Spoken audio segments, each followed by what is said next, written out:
Nous allons commencer, mes frères. J'ai à cœur de partager un sujet qui me tient à cœur. C'est un sujet qui concerne les jeunes, et pas seulement les jeunes, mais c'est un sujet qui concerne beaucoup de personnes.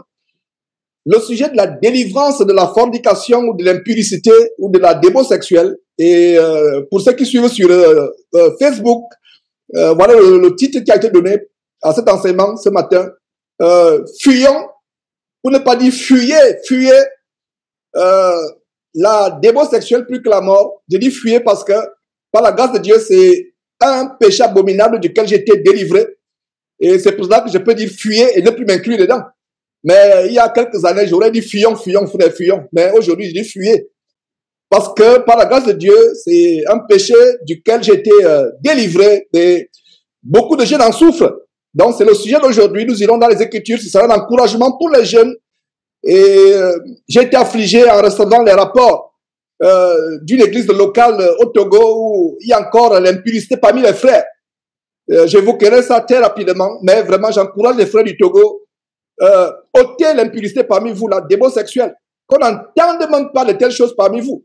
Qu'on n'entende pas la débauche sexuelle parmi vous, l'impudicité, ces choses terribles. Alors voilà le sujet d'aujourd'hui, mes frères et sœurs. Je reçois de temps en temps des messages de jeunes gens qui sont confrontés à la débauche sexuelle, qui sont confrontés à la fornication. Voilà une catégorie de péché qui a conduit à la destruction de deux villes importantes, de deux régions, de deux pays importants dans l'Antiquité, Sodome et Gomorrhe. La débauche sexuelle est ce par quoi nous aurons également la destruction de ce monde et l'avènement du Seigneur Jésus-Christ. Je reçois donc des messages des jeunes, des enfants qui m'écrivent, même des adultes qui m'écrivent, des femmes qui se plaignent. Voilà, je ne sais pas, mon mari, pourtant qui est chrétien, il continue à se vautrer dans les choses impures, alors que la Bible dit que le lit conjugal soit exempt de souillure, mais il continue à sortir, aller courir derrière les prostituées dehors. Et ce n'est pas seulement les jeunes, même les adultes, mais ça me fait plaisir de voir des jeunes gens qui veulent sortir de ce péché. C'est un péché terrible qui a des conséquences terribles. Et par la grâce de Dieu, je vais évoquer quelques conséquences. C'est un péché qui est à part. Parce que c'est le seul péché, comme on va voir, que Dieu met à part comparé aux autres péchés. On va voir cette écriture dans quelques instants. Et je vous prie déjà de tourner vos Bibles dans 1 Corinthiens chapitre 6, verset 18. Et avant de lire ce verset avec vous, 1 Corinthiens, ce sera l'écriture phare de ce matin, de ce soir. Rappelez ces choses. L'impudicité ne doit pas être parmi nous, elle ne doit pas être tolérée parmi nous. Je parle de cette église du Togo où il y a quelqu'un, je ne sais pas s'il est ancien, je ne pense pas qu'il soit ancien, je ne sais pas s'il a bien suivi le message des frères du Togo. S'il est ancien, ça me choquerait qu'il soit ancien, mais c'est quelqu'un qui prie avec les frères dans l'église du Togo, qui brûlait dans sa chair, et il s'est précipité à se marier, et il est parti prendre une prostituée. Et quelques semaines seulement après leur mariage, la prostituée a montré toutes les couleurs. Et c'est pour cela qu'il a dit, ne vous précipitez pas de vous marier, jeunes, attendez le temps de Dieu. Et ne croyez pas que c'est la volonté de Dieu pour tout le monde d'être marié. Jeune homme, jeune fille, pose-toi la question, même pas, enfin, est-ce que c'est la volonté de Dieu que je me marie? Est-ce que se marier c'est mauvais? C'est bien de se marier. Mais il faut se marier selon la volonté de Dieu. Et donc dans cette église du Togo, non seulement ça m'a vraiment affligé, mes frères et sœurs. J'ai reçu plusieurs audios. L'un des bergers de l'église du Togo, il exhortait les frères, il m'envoyait les audios, il exhortait pourtant les frères. Et il y a un frère, j'espère qu'il n'est pas ancien, parce que s'il est ancien, oh là là, c'est terrible. Parce que si un aveugle conduit les aveugles, quelle catastrophe. Alors, qu'est-ce qui se passe? Il semble-t-il, souffre d'un problème terrible d'impuissance. Alors, je ne sais pas s'il est honnête, mais j'ai comme l'impression qu'il n'est pas honnête, qu'il est en train de vouloir jouer avec les frères localement. Alors, il justifie sa démo sexuelle en disant qu'il est impuissant et ses parents lui ont conseillé que pour guérir de l'impuissance, il faut aller de gauche à droite. C'est grave. Comment ça, les parents peuvent te conseiller une telle chose? Et toi qui es chrétien, toi qui es supposé apporter la lumière aux parents, tu vas suivre la famille, dit non, il faut aller de gauche à droite. Et c'est une histoire qui n'est pas claire. Pour moi, il y a de la ruse, il y a de la manipulation. Et j'ai toujours dit aux jeunes gens, Dieu ne va pas te délivrer de tes amis. Il y a des jeunes gens qui me disent, ah frère, je n'en peux plus. Je vais te délivrer de l'impudicité, la démo sexuelle. Je n'en peux plus, au secours, frère. J'ai dit aux jeunes frères, généralement c'est les jeunes, j'ai dit, ne soyez pas rusés avec moi. Vous ne pouvez pas être rusés. Vous ne pouvez pas mentir au Saint-Esprit. Ne soyez pas rusés. Tant que tu aimes ce que tu fais, tu ne seras pas délivré. Dieu ne nous délivre pas de nos amis. Dieu ne sépare pas les amis. Si tu es ami avec la démo sexuelle, avec la pornographie, avec les jeux vidéo, on va voir beaucoup de choses qui ouvrent la voie à la démo sexuelle. Je vous assure, jeunes gens, vous passez plus de temps avec les tablettes, avec Internet, avec le téléphone, iPhone, Android. Vous allez succomber à la démo sexuelle. C'est pas, c'est-à-dire que vous ne pouvez pas mentir. Vous allez succomber, vous allez polluer vos yeux, vous allez polluer votre intelligence, vous allez troubler votre vie, vous n'aurez jamais de paix et vous vous dirigez en enfer. Je conseille aux jeunes gens d'utiliser les réseaux sociaux si et seulement si c'est nécessaire. Si et seulement si c'est pour votre travail, pour vos études ou pour une formation que vous faites, parce que de plus en plus, Internet est devenu un outil que tout le monde utilise. Mais si vous n'avez pas besoin de ces choses, passez plus de temps à faire... il y a les travaux ménagers. Si vous avez peut-être un lopin de terre, faites le jardinage. Allez faire autre chose. Il y a tellement de choses à faire à la maison. Vous pouvez faire le ménage, vous pouvez faire la vaisselle, vous pouvez... Aujourd'hui, nous avons une génération des jeunes oisifs qui s'ennuient. Voilà, c'est le mot. Ils s'ennuient à longueur de journée. Ils s'ennuient. Et Internet est devenu le médicament contre la nuit. Ça ne va pas être le cas. Donc, toi, jeune homme qui me suis, si tu as des problèmes avec la démo sexuelle, avec la fornication, la masturbation, tout va de pair. C'est parce qu'il y a l'addiction avec les réseaux sociaux. Et j'espère que vos enfants sont en train de suivre cet enseignement parce que j'encourage les parents à suivre ces enseignements dimanche avec les enfants. C'est terrible.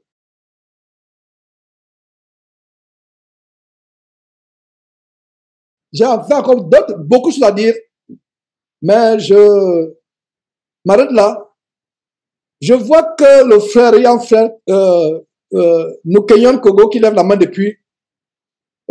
Très exceptionnellement, je vais te, si c'est moins de 5 minutes, tu me prends la parole, mais si ça dépasse 5 minutes, renvoie à la semaine prochaine, plaise à Dieu. Donc, débloque ton micro, si c'est moins de 5 minutes, ça peut, parce que je vois que tu ne fais que lever la main là depuis longtemps, Kogo, vas-y. Bonsoir, vous m'entendez? Très bien, très bien. Ok, en fait, je suis le jeune du Togo qui est tombé dans la fornication. Ok. Donc, oui, je voudrais prendre la parole pour demander pardon à Dieu. C'était ça. Ok, ok.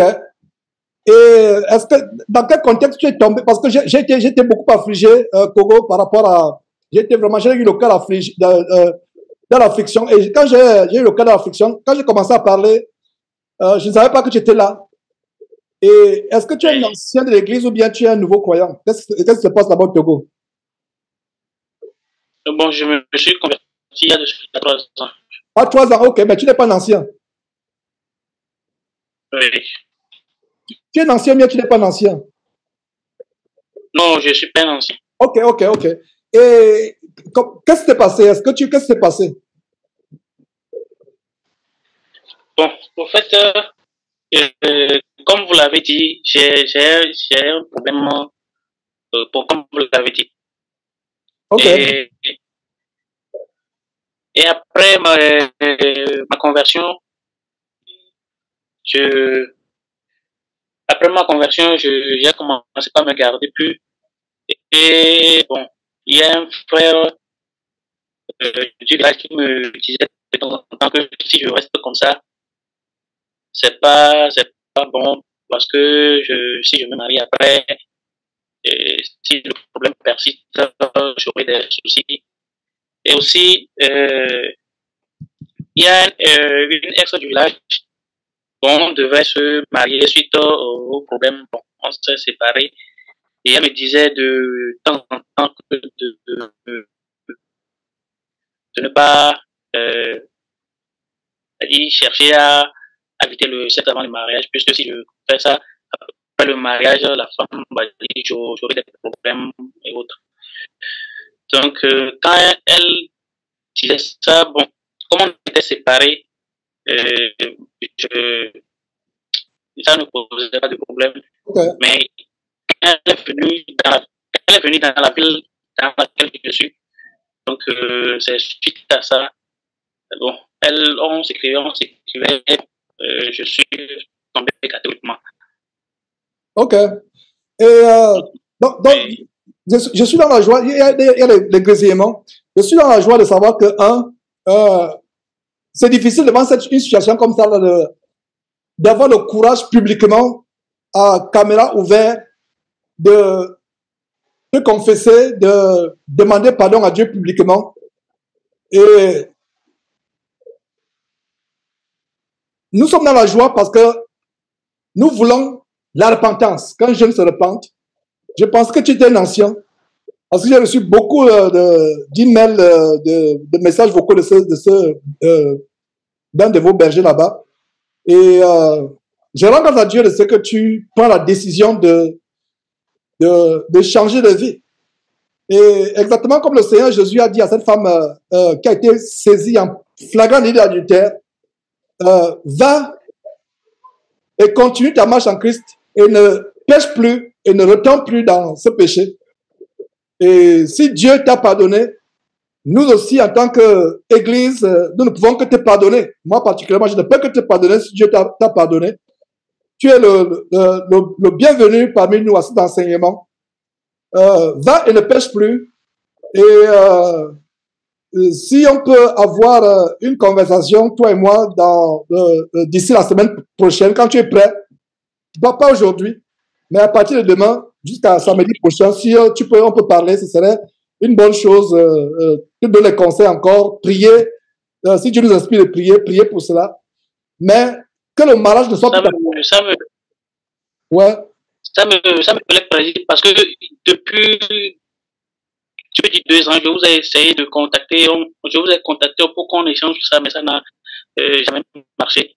Okay. Plusieurs fois, vous m'avez dit de vous contacter, mais non, ça n'a jamais marché. Ça m'a tellement affligé parce que ça m'a amené à chuter. Je me dis, si on avait échangé, peut-être je ne devrais pas tomber dans cette situation. Il y a encore une autre situation. Il a dit, toujours dans la fondation, si on pourrait bien parler, ça me ferait beaucoup plaisir parce que j'ai senti vraiment que je suis vraiment tombé. Mon âme n'est pas toujours du tout en paix. Je veux avoir encore la paix que j'avais quand j'étais vraiment dans la paix de Dieu. Donc je vous en supplie, si c'est possible, on va échanger. Non, c'est possible. Ok. Appelle-moi demain à...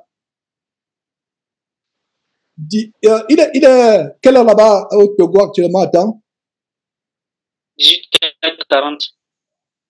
Donc, appelle-moi demain 18h40. Un instant, s'il te plaît. Un instant, donne-moi quelques secondes. Appelle-moi 16h. Demain. Ok. 16h. Ok. Appelle-moi 16h. Parlons demain à 16h. C'est urgent. Parlons demain à 16h. Donc, c'est on va parler demain, mais c'est une joie il y a jour ciel quand c'est le but de cet enseignement, c'est la repentance. C'est le but. Vraiment, une âme qui se repent, c'est une grande joie. Et je pense que l'affliction qui était dans mon cœur s'est transformée par une joie. Et que, puisque tu t'es confessé publiquement, que les frères du Togo ne te regardent plus comme impur, comme indigne d'être avec eux et qui n'ajoutent pas à cette affliction que tu as dans ton cœur. Et tu es tombé et par la grâce de Dieu t'a relevé et tu vas prendre par rapport à ces erreurs et tu pourras peut-être aussi aider d'autres jeunes. Et donc, il n'y a pas de hasard. Je pense que c'est Dieu qui a voulu que nous ayons cet enseignement aujourd'hui. Je rends grâce à Dieu pour cela.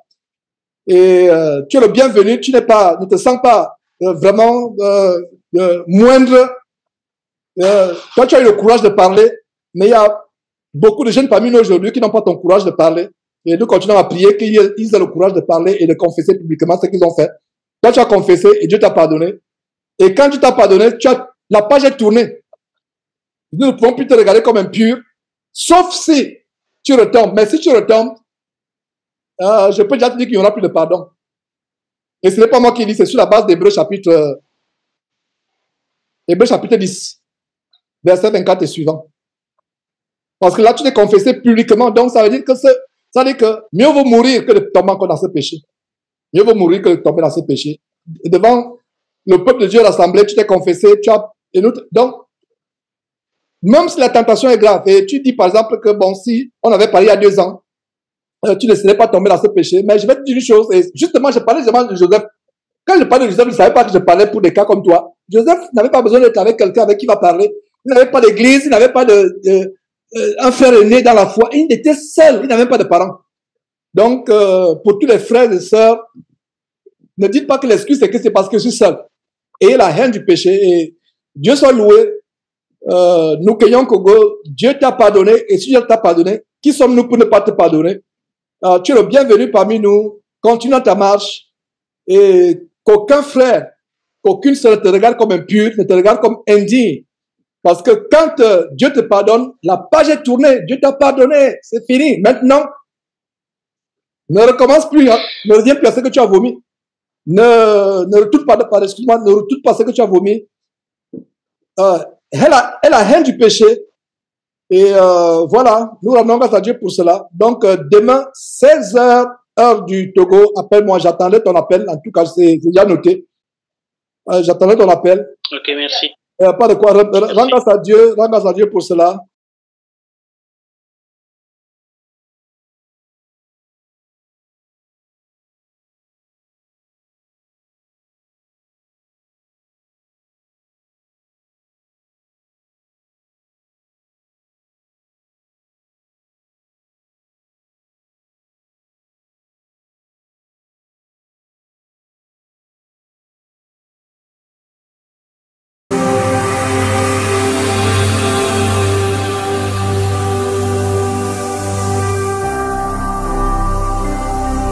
Jésus-Christ TV, vous connaîtrez la vérité et la vérité vous affranchira.